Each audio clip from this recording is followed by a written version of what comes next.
Hello dear friends, you're watching another episode of Power of Law program. Our guest today is the president of Achill, Drivers' Rights Protection NGO, Eduard Hovhannisyan.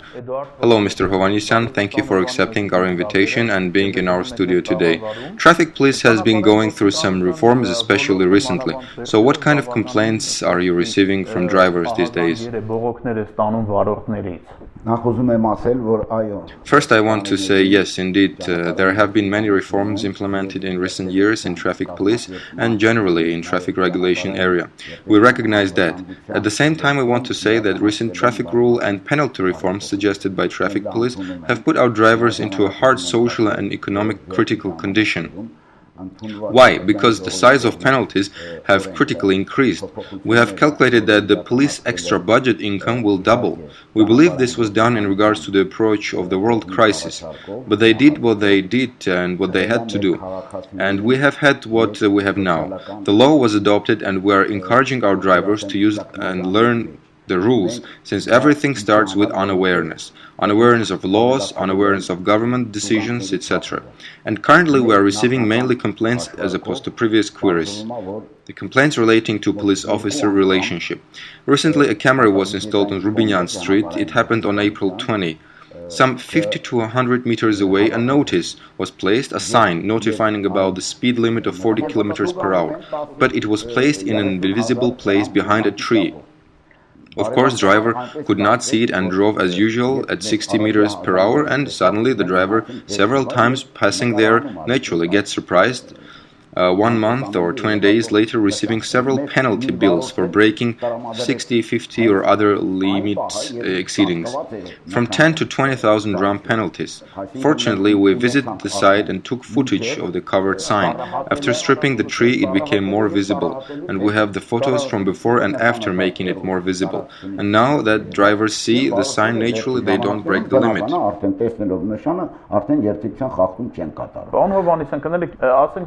I'm sorry, Mr. Hovhannisyan, but this practice of planting cameras in hidden spots and double increase of penalties, why is this done? To boost the extra budget fund of the police or what?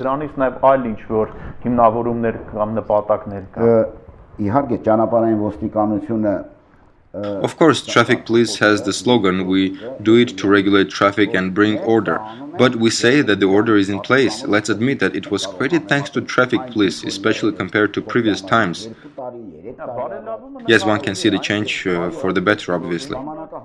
In Yerevan city, where 50% of Armenia's cars are, the order of traffic is regulated in one way or another, and there are cameras to find the felons. It was a separate issue, but the Rubinyan's example, again, the 40 km per hour limitation was authorized by the town hall for a few spots. So by limiting it, we limit general traffic in the city and the speed of the general traffic. They say there are schools there. Of course, nobody can say that schools should be unsafe, but we have over 200 schools in Yerevan, so do we install it everywhere? Prior concern should be perhaps there. But it's really about fundraising. Children are now on vacation, so why not remove it for the summertime? Why install the cameras at the end of school years, which means they are trying simply to get the money flowing in?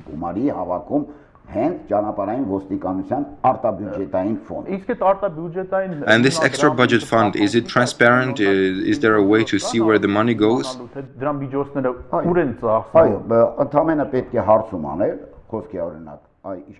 Yes, you can file a query how much money was generated from the cameras. To my knowledge, every day cameras record 15 to 20,000 violations.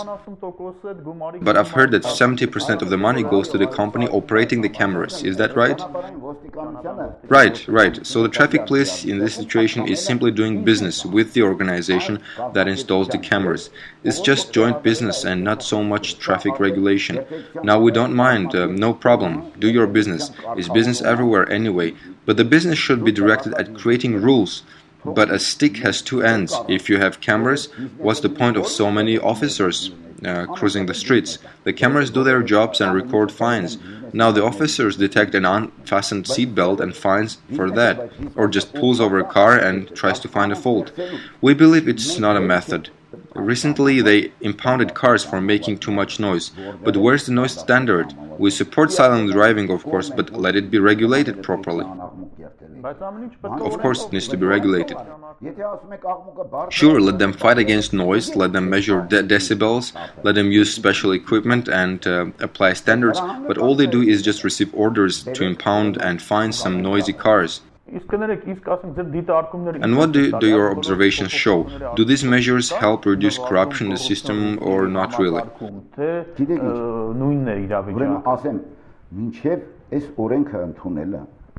Let me say, before they adopted this law, it was quite peaceful. For example, there were no complaints from the registration department. The recently created... Yes, in February, I think. Of course, there were some lines the first few days and some complaints about that, but it worked fine. If you can organize that area so well, why can't you organize the traffic officers like that in terms of working?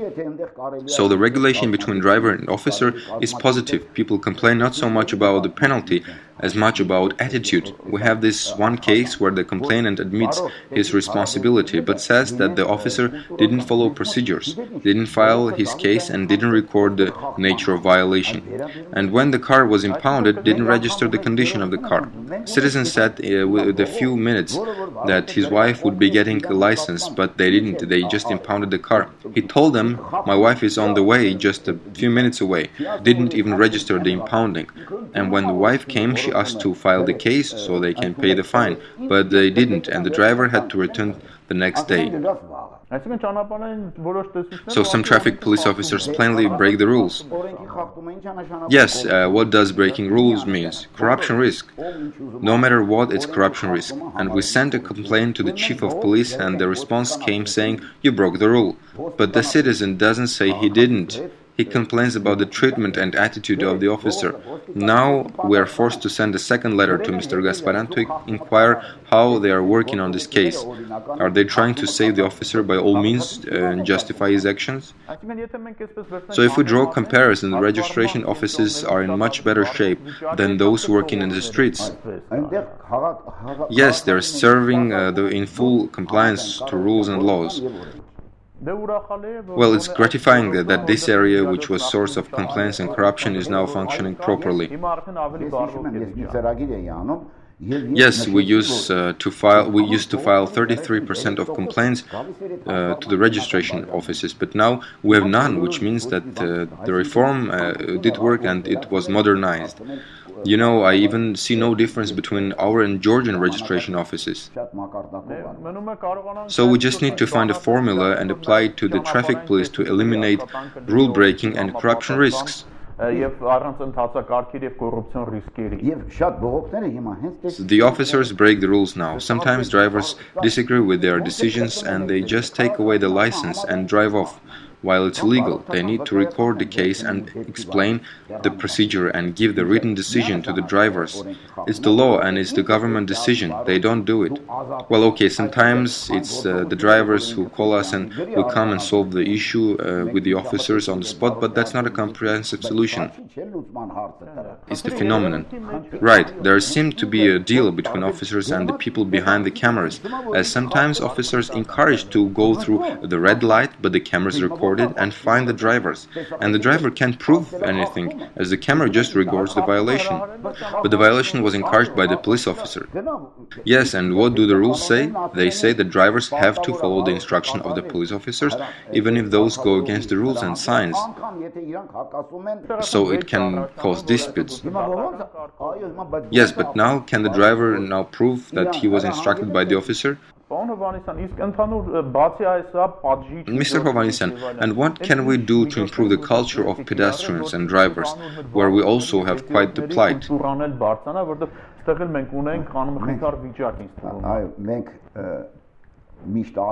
Yes, we have raised the recommendation everywhere, including government sessions.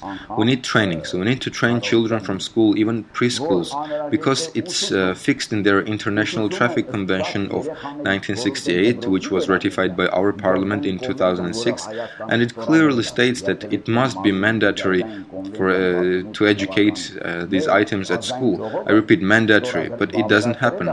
So it is necessary to teach at schools at school age, which is not complied here. So children don't learn this, and parents just drag children across the streets in forbidden spots. I just say that and conclude with it that we must start, and also there must be trainings for police officers, since they often register penalty without knowing specific rule. And are there tests for officers? Do they go through competitions to get on the street? Yes, there is a police academy where they teach and test students, and we believe that the new graduates are better prepared than the old ones. I hardly ever see the Soviet time officers now. They're barely there, although I must say that Soviet officers were more knowledgeable about the rules and were better aware, while current ones simply know stuff. They just need to not to know rules, but also laws, and most importantly their duties, which are enclosed in government decisions. So we can conclude that it comes from the education system. Officers are not trained well, the children are not educated accordingly, and drivers are not kept aware either. We know that there was practice of bribing to get the exams, at least in Armenia we know it, and it was a win-win. Driver didn't know rules, and the officers needed the driver not to know it. So they did. There was no training on how to apply laws or government decisions. We are trying our forces to give some information and raise some awareness among drivers, so they know at least the simple things, how to act if they have been treated wrong.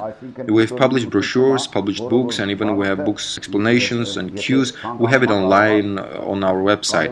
It's a training that drivers can take from here.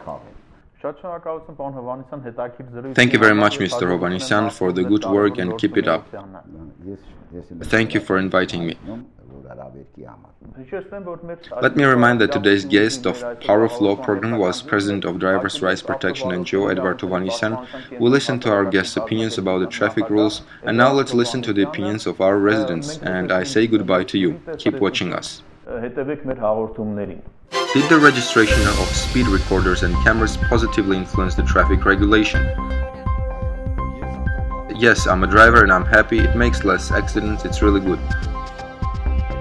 It's okay, nothing special. Everyone knows where they're installed, and when we drive by we reduce the speed, and that's a fact. We slow down and then we speed up again. It has helped in a way. We drivers slow down now. Yes, hasn't influenced. They drive as they used to. Didn't influence me. I was fined a few times. No point. In a way it influenced. Since I'm a former employee, I can see the positive change. Yes, it influenced. Yes, we notice it. It has harmed. Can't you see the facts? Didn't help. This is no traffic.